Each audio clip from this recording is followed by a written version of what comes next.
आप सभी का स्वागत है आपके अपने YouTube channel diamond Hindi classes में।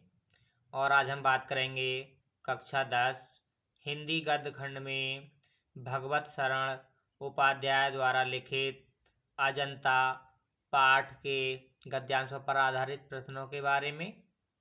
तो आइए शुरू करते हैं। गद्यांश है, जिंदगी को मौत के पंजों से मुक्त कर उसे अमर बनाने के लिए आदमी ने पहाड़ काटा है। किस तरह इंसान की खूबियों की कहानी सदियों बाद आने वाली पीढ़ियों तक पहुंचाई जाए, इसके लिए आदमी ने कितने ही उपाय सोचे और किए। उसने चट्टानों पर अपने संदेश खोदे, ताड़ों से ऊंचे, धातुओं से चिकने पत्थर के खंभे खड़े किए, तांबे और पीतल के पत्रों पर अक्षरों के मोती बिखेरे, और उसके जीवन मरण की कहानी सदियों के उतार पर सरकती चली आ रही है, जो आज हमारी अमानत विरासत बन गई है। तो प्रश्न नंबर 1 है, उपर्युक्त गद्यांश का संदर्भ लिखिए। तो संदर्भ में लिखेंगे, प्रस्तुत गद्यांश हमारी पाठ्य पुस्तक हिंदी गद्य खंड के अजंता नामक पाठ से लिया गया है। इसके लेखक भगवत शरण उपाध्याय हैं। प्रश्न नंबर 2 है, गद्यांश के रेखांकित अंश की व्याख्या कीजिए। तो व्याख्या में लिखेंगे, मनुष्य का जीवन क्षणभंगुर है, मृत्यु सबको निगल जाती है। मृत्यु से छुटकारा पाने के लिए एक ही उपाय है, वह है यानी रचना। मनुष्य को कुछ ऐसी रचना कर देनी चाहिए जो अनंत काल तक स्थायी रहे। जब तक वह रचना विद्यमान रहेगी, उसके रचयिता का नाम जीवित रहेगा। लोग उसे भी याद करेंगे। किसी व्यक्ति विशेष को अगली पीढ़ियों जाने और सैकड़ों हजारों वर्षों के बाद आने वाली पीढ़ियों भी अपने महान पूर्वजों की विशेषताओं और इतिहास से परिचित हों। इसके लिए मनुष्य ने अनेक उपाय सोचे और उन उपायों को कार्य रूप से परिणत भी किया। प्रश्न नंबर 3 है, इंसान की विशेषताओं को पीढ़ियों तक पहुंचाने के लिए आदमी ने कौन सी युक्तियां सोची और की हैं, अथवा इंसान की खूबियों को अगली पीढ़ियों तक पहुंचाने के लिए आदमी ने कौन कौन से उपाय किए हैं।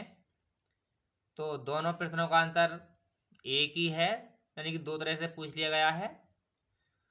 तो इसका आंसर लिखेंगे, इंसान की खूबियों को अगली पीढ़ियों तक पहुंचाने के लिए व्यक्ति ने पत्थर की चट्टानों पर संदेश खुदवाए, ऊंचे चिकने पत्थरों के खंभे बनवाए, तांबे पीतल के पत्थरों पर लेख लिखवाए तथा पर्वतों पर गुफा मंदिर बनवाए।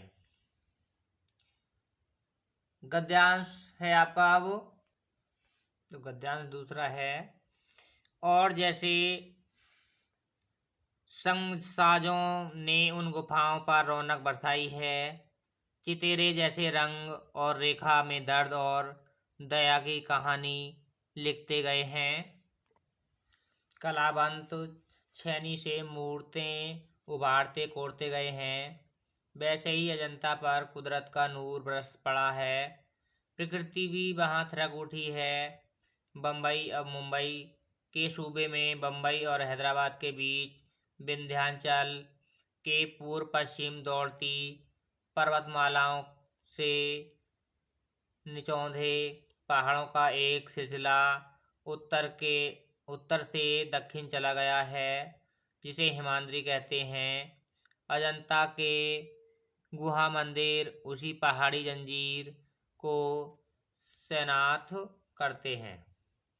प्रश्न नंबर 1 है, उपयुक्त गद्यांश का संदर्भ लिखिए।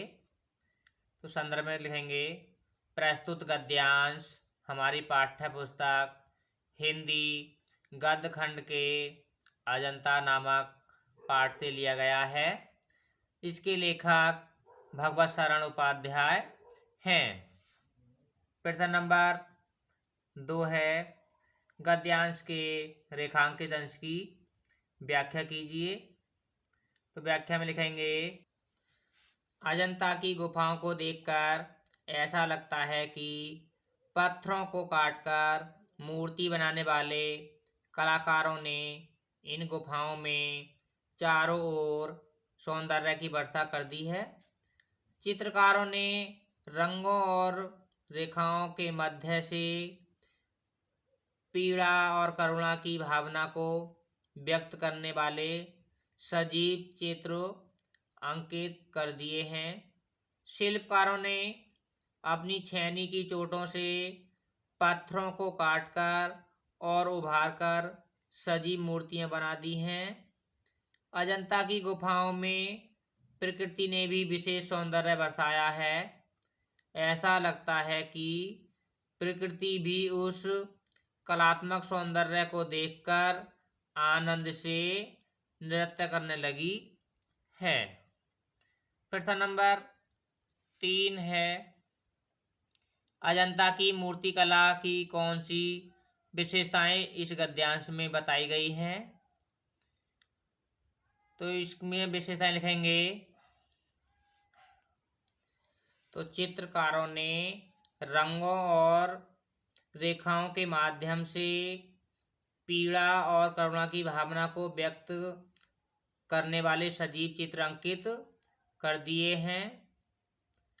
शिल्पकारों ने अपनी छेनी की चोटों से पत्थरों को काटकर और उभारकर सजीव मूर्तियां बना दी हैं। और प्रकृति ने भी विशेष सौंदर्य बरसाया है। गद्यांश नंबर 3 है, पहले पहाड़ काटकर उसे खोखला कर दिया गया, फिर उसमें सुंदर भवन बना लिए गए हैं, जहां खंभों पर उभारी और मूर्तें विहंस उठी। भीतर की समूची दीवारें और छतें रगड़कर चिकनी कर ली गईं और तब उनकी जमीन पर चित्रों की एक दुनिया ही बसा दी गई। पहले पलस्तर लगाकर आचार्यों ने उन पर लहराती रेखाओं में चित्रों को कायाश्रय दी। फिर उनके चेले कलावंतों ने उनमें रंग भरकर प्राण फूंक दिए। फिर तो दीवारें उमंग उठी, पहाड़ पुलकित हो उठे।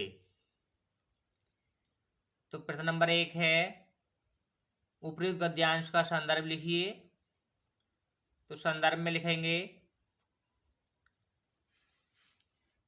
प्रस्तुत गद्यांश हमारी पाठ्य पुस्तक हिंदी गद्य खंड के अजंता नामक पाठ से लिया गया है।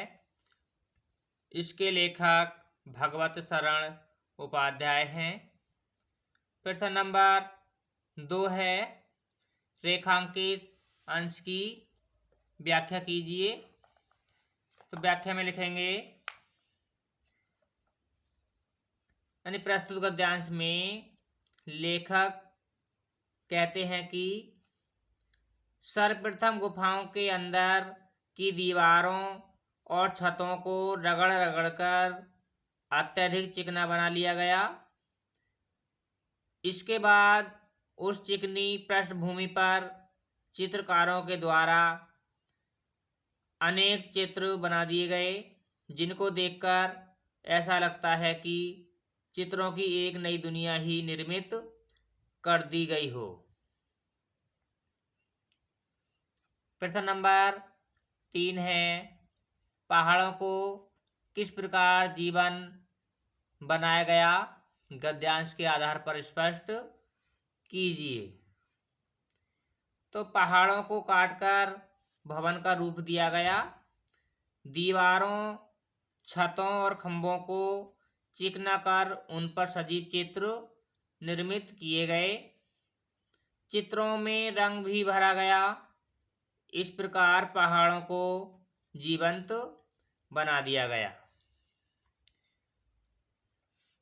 और आज का प्रश्न रहेगा हमारा कि अजंता की गुफाएं किस राज्य में हैं।